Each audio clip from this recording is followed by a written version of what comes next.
ಬಾತುಕೋಳಿ ಮೊಟ್ಟೆ ಇಕ್ಕಕ್ಕೆ ಎಷ್ಟು ದಿನ ಬೇಕಣ್ಣ? ಬಾತುಕೋಳಿ ತಂದ್ಬಿಟ್ಟಿವಿ, ಬಡ್ಡಿಯಿಂದ ಮೊಟ್ಟೆನೇ ಇಕ್ತಲ್ಲ, ಹುಂಜ ಇದ್ದಾವೆ, ಆಟ ಇದ್ದಾವೆ, ಒಂದು ಗೊತ್ತಾಯ್ತಲ್ಲ ಕಣ. ಹುಂಜ ಆಟಗಳು ತೋರಿಸಿದ್ಯಾ? ಬಾತುಕೋಳಿ ಮಿನಿಮಮ್ ಎಷ್ಟು ದಿನ ಮೊಟ್ಟೆ ಇಕ್ಕೋದು, ಮತ್ತು ಯಾವ್ಯಾವ ಥರ ಮೇವು ಕೊಡಬೇಕು, ಮೊಟ್ಟೆ ಇಕ್ಬೇಕು ಅಂದರೆ ಯಾವ್ಯಾವ ಥರ ಮೇವುಗಳು ಬೇರೆ ಥರ ಹಾಕ್ಬೇಕಾ?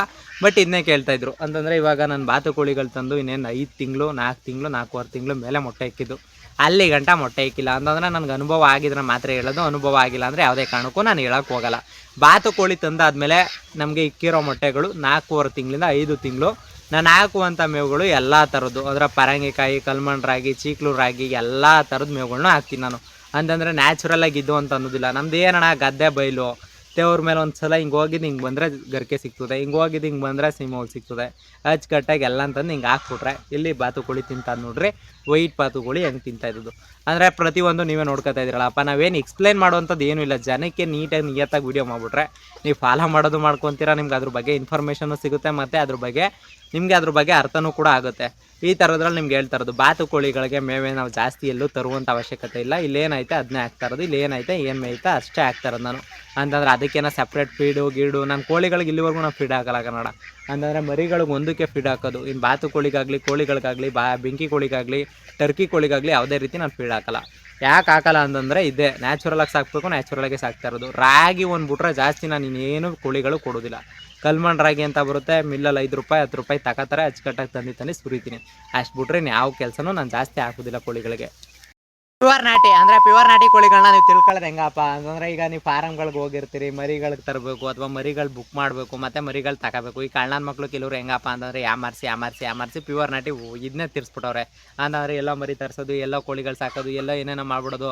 ಆಮೇಲೆ ಅಣ್ಣ ನನಗೆ ಹಿಂಗಾಯಿತು, ನನಗೆ ಹಿಂಗೆ ಮೋಸ ಆಗೋಗಿದೆ, ನಾನು ನೋಡಲಿಲ್ಲ ಕಣ, ನಂಗೆ ಅರ್ಥ ಆಗಲಿಲ್ಲ, ಹೊಸದಲ್ವ ಅನುಭವ ಇರಲ್ಲ ಕಣ ಅಂತ 500-600 ಮರಿ ತಗೊಳ್ಳೋದು, 1000 ಮರಿ ತಗೊಂಡೋಗಿ ಮೋಸ ಹೋಗಿರೋರು ಕೂಡ ಕಾಲ್ ಮಾಡ್ಬಿಟ್ಟು ಕೇಳುವಂಥದ್ದು ಆಗೋದೀಗ. ಬಟ್ ಅದರಲ್ಲಿ ಏನಪ್ಪ ಅಂತಂದರೆ ತುಂಬ ಜನಕ್ಕೆ ನಾನು ಹೇಳ್ತಾ ಇರೋದು, ಇವಾಗ ನೀವು ಮರಿ ತಗೊಳ್ಳೋ ದೊಡ್ಡ ವಿಚಾರ ಅಲ್ಲ. ಫಾರಮ್ಗೆ ಹೋದ ತಕ್ಷಣ ಹುಂಜಗಳು ಆಟೆಗಳಿರ್ತವೆ.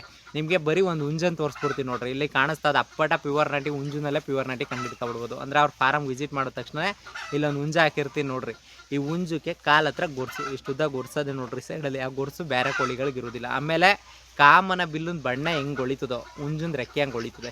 ಫಸ್ಟು ತಿಳ್ಕೊಬೇಕು. ಅಂದರೆ ಯಾರ್ಯಾರು ಹೇಳ್ಬೋದು, ಅವ್ರು ಯಾರೋ ದೊಡ್ಡ ಮನುಷ್ಯಗಳನ್ನ ನೀವು ಫಾಲೋ ಮಾಡಿಕೊಂಡು ಆ ದೊಡ್ಡ ಮನುಷ್ಯರುಗಳು ವೀಡಿಯೋ ಮಾಡಿ ಹೇಳ್ಬೋದು, ದೊಡ್ಡದಾಗಿ ಏನೇನೋ ಹೇಳ್ಕೊಡ್ಬೋದು. ನಾನು ಆ ಥರ ಎಲ್ಲ ಹೇಳಕ್ಕೆ ಬರೋದಿಲ್ಲ. ನನಗೆ ಸುಳ್ಳು ಪಳ್ಳು ಹೇಳಿ ನಿಮಗೆ ನಂಬಿಸೋವಂಥ ಒಳ್ಳೆ ವ್ಯಕ್ತಿ ಅಂತೂ ನಾನು ಅಲ್ವೇ ಇಲ್ಲ. ನಾನು ಹೇಳ್ತಾ ಇದ್ದೀನಲ್ಲ, ಇರೋದು ಹೇಳ್ತೀನಿ, ಆದರೆ ತಗೊಳ್ಳಿ, ಆಗಲಿಲ್ಲ ಅಂದರೆ ಬ್ಯಾಡ್ ಕಮೆಂಟ್ ಆಗ್ತೀರಾ, ಹಾಕಳಿ ಅಷ್ಟೇ, ನಮ್ಮದೇನು ತಲೆ ಕೆಡಿಸ್ಕೊಳ್ಳೋಲ್ಲ.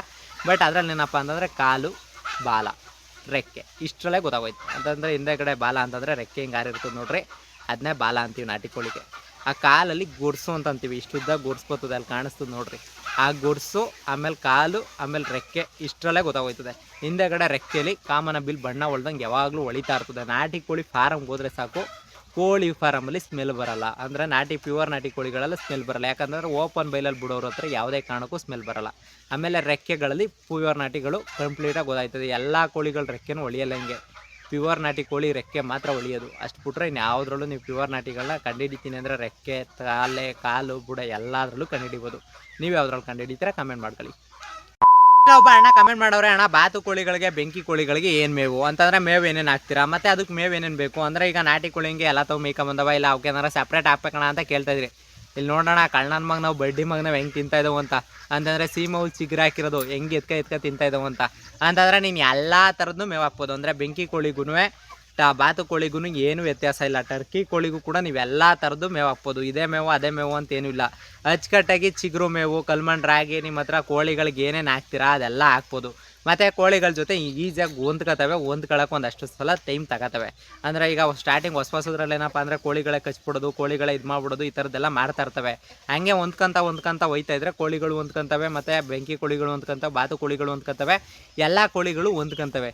ಅದಕ್ಕೆ ನಿಮ್ಗೆ ಹೇಳ್ತಾ ಇರೋದು, ಹೊಂದ್ಕೊಳ್ಳೋ ಗಂಟ ಒಂದು ಸ್ವಲ್ಪ ಕಷ್ಟ, ಹೊಂದ್ಕೊಂಡಾದ್ಮೇಲೆ ಈಸಿ. ಅಂತಂದರೆ ಈಗ ಕೋಳಿಗಳ ಜೊತೆ ಒಡ್ಡಾಡ್ಕೊಂಡು ಈಗ ಬೆಂಕಿ ಕೋಳಿಗಳವೆ, ಬಾತು ಕೋಳಿಗಳು ಅವೆ, ಟರ್ಕಿ ಕೋಳಿನೂ ಅವೆ. ಅಂತಂದರೆ ನನ್ನ ಹತ್ರ ಟರ್ಕಿ ಕೋಳಿಗಳು ಕಡಿಮೆ ಇರೋದು. ಅದಕ್ಕೆ ತುಂಬ ಜನ ಕೇಳ್ತಾ ಇದ್ದೀರಾ, ನಿಮ್ಗೆ ಏನಾದರೂ ಬೆಂಕಿ ಕೋಳಿ, ಬಾತು ಕೋಳಿ ಬೇಕು ಅಂದರೆ ಬೈಯೋದಲ್ಲಿ ನಂಬರ್ ಇರ್ತದೆ, ಕಾಲ್ ಮಾಡಿರಿ. ಆಮೇಲೆ ಇನ್ನೊಂದು ಏನಪ್ಪ ಅಂತಂದರೆ, ಈಗ ಬಾತುಕೋಳಿಗೆ ಸಪ್ರೇಟ್ ಮೇವೇನು ಇರೋದಿಲ್ಲ. ನೀರೊಂದು ಕಡ್ಡಾಯವಾಗಿರಬೇಕು, ಅಂದರೆ ಕರೆಂಟ್ ಇರಬೇಕು, ನಿಮ್ಮ ಕಡೆ ನೀರು ಜಾಸ್ತಿ ಇರಬೇಕು. ನೀರೊಂದಿತ್ತು ಅಂತಂದರೆ ಬಾತುಕೋಳಿಗಳು ಸಾಕಕ್ಕೆ ಈಸಿ. ಅಂತಂದರೆ ಈಗ ಓಪನ್ ಮೋಟ್ರುಗಳು ಅಥವಾ ಕೆರೆ ಕಟ್ಟೆಗಳು ಈ ಥರ ಇರಬೇಕು. ಆ ಥರ ಇತ್ತು ಅಂದಾಗ ನಿಮಗೆ ನೀರು ಕುಡ್ಸೋಕ್ಕೆ ಮತ್ತು ನೀರಿಗೆಲ್ಲ ಈಸಿ ಆಯ್ತದೆ. ಆ ಕಾರಣಕ್ಕೆ ನೀರು ಇರಬೇಕು. ಅದೊಂದು ಬಿಟ್ರೆ ನೀರು ಇಲ್ಲದೆ ಅಂದರೆ ಇನ್ನೇನು ತಲೆ ಕೆಡ್ಸ್ಕೊಳ್ಳೋಂಥದ್ದು ಏನೂ ಇಲ್ಲ. ನೀರೊಂದು ಕರೆಕ್ಟಾಗಿದ್ದರೆ ಬಾತುಕೋಳಿ ಸಾಕೋದು ಈಸಿ, ಬೆಂಕಿ ಕೋಳಿ ಸಾಕೋದು ಈಸಿ, ಟರ್ಕಿ ಸಾಕೋದು ಈಸಿ, ಕೋಳಿ ಸಾಕೋದು ಈಸಿ. ನೀರು ಮೇವನ್ನು ಕರೆಕ್ಟಾಗಿ ಕೊಡಬೇಕಲ್ಲ ಅವಕ್ಕೆ. ಅಣ್ಣ ಹೇಳ್ದೆ ಹೇಳ್ತಾ ಇರ್ತೀಯ ವೀಡಿಯೋದಲ್ಲಿ ಒಂದು 2-3 ಸಲ ಅದನ್ನೇ ಹೇಳ್ತಾ ಇರ್ತೀಯ. ಅದು ಯಾಕಣ್ಣ ಎಕ್ಸ್ಪ್ಲೇನ್ ಮಾಡ್ತೀಯ 2 ಸಲ ಅಂತ ತುಂಬ ಜನ ಕೇಳ್ತಾ ಇದ್ರು. ಬಟ್ ಅದರಲ್ಲೂ ಇದು ಒಂದು ಕಮೆಂಟು ಅಂತಂದರೆ ರಾಯಲ್ ರೆಡ್ಡಿ ಅಂತ ಅಣ್ಣ ಒಬ್ಬರು, ಅಂದರೆ ನಾನು ತುಂಬ ವೀಡಿಯೋಸ್ಗಳಲ್ಲಿ ಕಮೆಂಟ್ ಮಾಡಿದ್ದಾರೆ. ಆ ಕಮೆಂಟ್ಗಳಲ್ಲಿ ಒಂದು ಕಮೆಂಟು ಮತ್ತು ಹಳ್ಳಿ ವೈದ್ಯ ಈ ಥರದ್ದೆಲ್ಲ ಹೇಳಿದ್ದಾರೆ. ತುಂಬ ಖುಷಿನೇ ಇದೆಲ್ಲ. ಬಟ್ ಅದರಲ್ಲಿ ಏನಪ್ಪ ಅಂದರೆ ಹೇಳ್ದೆ ಯಾಕೆ ಹೇಳ್ತೀವಿ ಅಂತಾರೆ ಅಂತ ಯಾಕೆ ಅಂತೀವಿ ಅಂತಂದರೆ ಕಂಪ್ಲೀಟಾಗಿ ಹೇಳಿರ್ತೀವಿ ವೀಡಿಯೋದಲ್ಲಿ. ಅಂತಂದರೆ ಇವಾಗ ನಿಮಗೆ ಒಂದಷ್ಟು ವೀಡಿಯೋದಲ್ಲಿ ಮಾಡೋದೇ 2 ನಿಮಿಷ ಇಲ್ಲ 1.5 ನಿಮಿಷ ವೀಡಿಯೋ. ಆ ವೀಡಿಯೋದಲ್ಲಿ ಕಂಪ್ಲೀಟಾಗಿ ಹೇಳಿರ್ತೀನಿ ಡೇ ಟು ಡೇ. ಅಣ್ಣ ಈ ಥರ ಮಾಡ್ಕೊಳ್ಳಿ, ಈ ಥರ ಹಾಕೊಳ್ಳಿ, ಈ ಥರದ್ದೆಲ್ಲ ಹೇಳಿದ್ರು ಕೂಡ ಆಮೇಲೆ ತಿರ್ಗಾ ಕಾಲ್ ಮಾಡ್ತಾರೆ. ನಾನೇನೋ ಕೆಲಸ ಮಾಡ್ತಾ ಇರ್ತೀನಿ, ಅಣ್ಣ ಕಾಲ್ ಪಿಕ್ ಮಾಡಲ್ಲ, ಅಣ್ಣ ನೀನು ವೀಡಿಯೋ ಮಾತ್ರ ಮಾಡ್ತೀಯ, ಕಾಲ್ ಪಿಕ್ ಮಾಡಲ್ಲ, ಮತ್ತು ಈ ಥರದ್ದೆಲ್ಲ ಹೇಳ್ತಾ ಇರ್ತಾರೆ ಕಣ. ನಾನು ಎಷ್ಟೋ ಸಲ ಹೇಳಿದ್ದೀನಿ. ಬಟ್ ಇದು ಹೇಳಿರೋದಲ್ಲ, ಹಿಂಗೆ ಮಾಡ್ಕೊಳ್ರಿ, ಈ ಥರ ಮೆಡಿಷನ್ ಹಾಕೊಳ್ರಿ, ಇದೆಲ್ಲ ಹೇಳಿದ್ರು ಕೂಡ ಅರ್ಥ ಆಗಲ್ಲ. ಈಗೇನಾದರೂ ಅವ್ರು ಮುಂದೆ ಸ್ಕಿಪ್ ಮಾಡ್ಕೊಂಡಿದ್ರೆ 2ನೇ ಸಲನಾದರೂ ಅರ್ಥ ಆಗಲಿ ಅಂತ ಹೇಳಿರ್ತೀನಿ ಹೊರತು ಇನ್ನು ಯಾವುದೇ ರೀತಿ ಹೇಳೋಕೆ ಹೋಗೋದಿಲ್ಲ. ಅಂತಂದರೆ ನಾವು ಪ್ರತಿ ಸಲ ಹೇಳ್ದಾಗ್ಲೂ ಇದೇ ರೀಸನ್ನು, ಇದೇ ಕಾರಣಗಳೇ.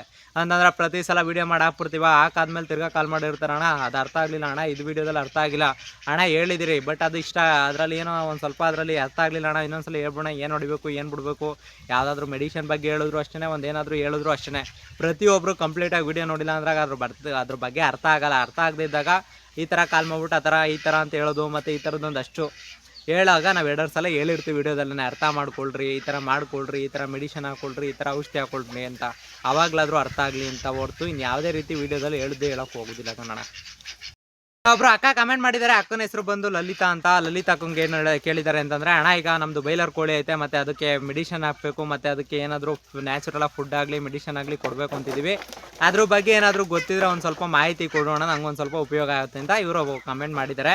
ಬಟ್ ಈ ಕಮೆಂಟ್ಗೆ ಏನಪ್ಪ ಅಂತಂದರೆ ನಾನು ಹೇಳೋದು ಪ್ಯೂರ್ ನಾಟಿ ಬಗ್ಗೆ ಬಿಟ್ಟು ನನಗೆ ಯಾವುದ್ರ ಬಗ್ಗೆನೂ ಅಷ್ಟು ಅನುಭವ ಇಲ್ಲ. ಅಂದರೆ ನಾವು ಪ್ಯೂರ್ ನಾಟಿ ಕೋಳಿಗಳ ಬಗ್ಗೆ, ಈಗ ಕೋಳಿಗಳು ಸಾಕಿದ್ದೀವಿ, ಅದ್ರ ಬಗ್ಗೆ ಡೇ ಟು ಡೇ ಅನುಭವ ಇರುತ್ತೆ, ಮತ್ತು ಅದ್ರ ಬಗ್ಗೆ ಇರೋದ್ರಿಂದ ಅದ್ರೊಳಗಡೆ ಇರೋದ್ರಿಂದ ಅದ್ರ ಬಗ್ಗೆ ಗೊತ್ತಿರುತ್ತೆ. ಇನ್ನು ಬಾತುಕೋಳಿ, ಬೆಂಕಿ ಕೋಳಿ ಇದ್ರ ಬಗ್ಗೆ ಒಂದಷ್ಟು ಮಾಹಿತಿ ಗೊತ್ತಿರುತ್ತೆ. ಇದನ್ನು ಹೊರತು ನನಗೆ ಯಾವುದ್ರ ಬಗ್ಗೆನೂ ಮಾಹಿತಿ ಗೊತ್ತಿಲ್ಲ. ದಯವಿಟ್ಟು ಪ್ರತಿಯೊಬ್ಬರಿಗೂ ಅಷ್ಟೇ ಹೇಳೋದು. ಕೆಲವರು ಕಾಲ್ ಮಾಡ್ತಾ ಇರ್ತೀರಾ, ಅಣ್ಣ ನಾನು ಮೈಸೂರು ನಾಟಿ ಕೋಳಿ ಸಾಕಿದ್ದೀನಿ, ಅಣ್ಣ ನಾನು ಸೋನಾಲಿ ಸಾಕಿದ್ದೀನಿ, ಅಣ್ಣ ನಾನು ಕಾವೇರಿ ಸಾಕಿದ್ದೀನಿ, ನಾನು ಭೀಮವರಂ ಸಾಕಿದ್ದೀನಿ, ಇದಕ್ಕೇನು ಮೆಡಿಷನು, ಇದಕ್ಕೇನು ಔಷಧಿ ಹಾಕಬೇಕು ಹೇಳೋಣ ಅಂತ ತುಂಬ ಜನ ಕೇಳ್ತಾನೆ ಇರ್ತೀರಾ, ಕಾಲ್ ಮಾಡ್ತಾನೆ ಇರ್ತೀರಾ. ಬಟ್ ಅದ್ರಲ್ಲಿ ಹೇಳ್ತಾರೆ, ನಿನ್ಗೆ ಗೊತ್ತಾ ಪ್ಯೂರ್ ನಾಟಿ ಸಾಕಿದ್ರೆ ಅದ್ರ ಬಗ್ಗೆ ಏನಾದರೂ ಮಾಹಿತಿ ಬೇಕು ಅಂದರೆ ಕಾಲ್ ಮಾಡಿರಿ. ಆಮೇಲೆ ಇನ್ನೊಂದೇನಪ್ಪ ಅಂದರೆ ಸಾವಿರಾನುಗಟ್ಟಲೆ ಕೋಳಿ ಮರಿಗಳನ್ನ ಹಾಕ್ಸ್ಕೊತೀರಾ, ಸಾವಿರಾನು ಮಟ್ಲೆ ಕೋಳಿ ಮರಿಗಳು ತರಿಸಿರ್ತೀರಾ.